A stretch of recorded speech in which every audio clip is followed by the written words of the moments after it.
안녕하십니까. 이주영 법무사입니다. 요즘은 공무원이 인기 집중이 되고 있습니다. 그런데 실제 공무원이면서 개인회생을 신청하는 사례도 적지 않습니다. 채무자 개인의 여러 사정에 의해서 대출금 부채를 갚지 못하면 개인회생을 신청하는 것은 공무원이라고 하더라도 다르지 않습니다. 공무원 신분이기에 조금 더 조심스러운 면은 있겠죠. 이번 시간에는 공무원의 개인회생 신청에 대해서 일반인과 다른 점은 무엇인지에 대해서 알아보겠습니다.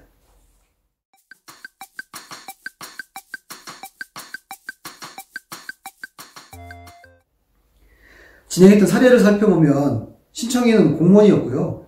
모친이 병으로 입원하게 되면서 오랜 기간 치료비를 많이 지출하게 되었고 계속해서 병원비 지출과 부채에 대한 원리금 상환을 해나가다 보니까 실제로 원리금 상환이 불가능하게 된 상황이 되고 가계부채가 어려워지면서 개인회생을 신청하게 된 사례입니다.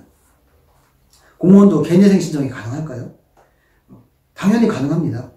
공무원이라고 하면 다른 일반 급여소득자와 마찬가지로 정기적인 급여를 받고 있고 이에 따라서 개인회생을 한다는 점은 다르지 않습니다. 그렇다면 일반인과 어떤 점에 있어서 차이가 있을까요?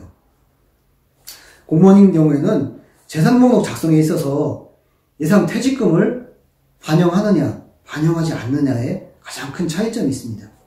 일반인의 경우에는 퇴직금의 2분의 1을 재산목록에 포함해서 청산가치에 반영을 합니다. 따라서 퇴직금이 많으면 변제해야 되는 금액이 상향되는 결과가 발생하게 되죠.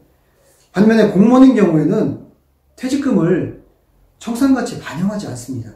청산가치에서 제외되고 따라서 재산목록에도 기재하지 않습니다.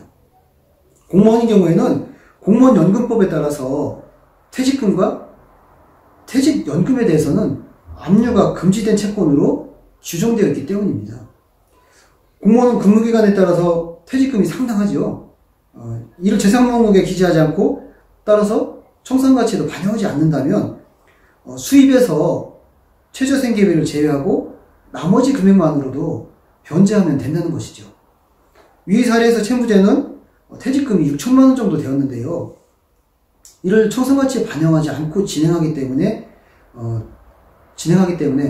본인의 월급에 따라서 변제 금액이 결정이 되는 것이죠. 또한 위 사례에서 채무자는 추가로 모친의 병원비까지 추가 생계비로 인정을 받게 되어서 원금의 40% 정도를 변제하는 변제계획안으로 인가를 받고 지금 현재 개인회생이 진행이 되고 있는 상황입니다. 공무원인 경우에는 신분적인 특성상 개인회생을 진행하는 것이 망설여지는 것이 사실입니다. 하지만 공무원인 경우도 일반 급여소득자와 다르지 않습니다. 요건이 되면 개인회생 절차를 고려해보는 것도 바람직한 방향입니다. 이상 공무원이 개인회생 신청을 하는 경우에 일반인과의 차이점이 무엇인지에 대해서 알아보았습니다. 감사합니다.